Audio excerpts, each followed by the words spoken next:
Ekikorwa eki n'akamanyiso ka rukundo no kushemererwa nabo abaryo mu nkomo. Mwenito abasilamu turagirwa hashaha ya Idi kwiza kuzaguza n'abantu bitwa abarya.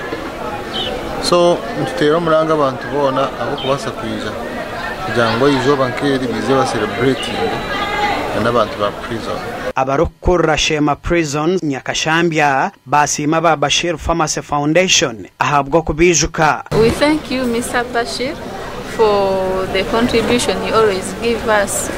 Every big day we always receive something from you. To take this opportunity to thank so much Mwami Bashir and the Muslim community for always supporting the inmates of Shema Prison.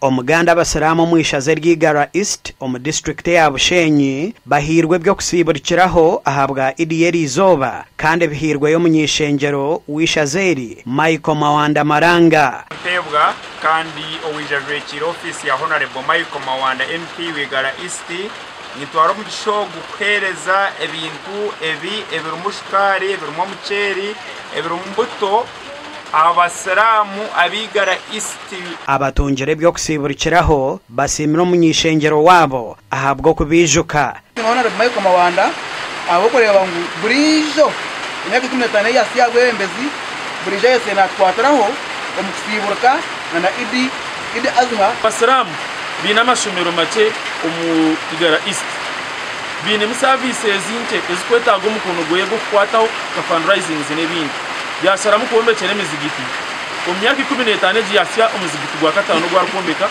imbahiga abayokwe mutaka yetwara nk'abanaku ekirengeserise ohireho tuzo mu ryabo abari kushara gasha kwa Mike Twachire na Onesmus Ndyanabo.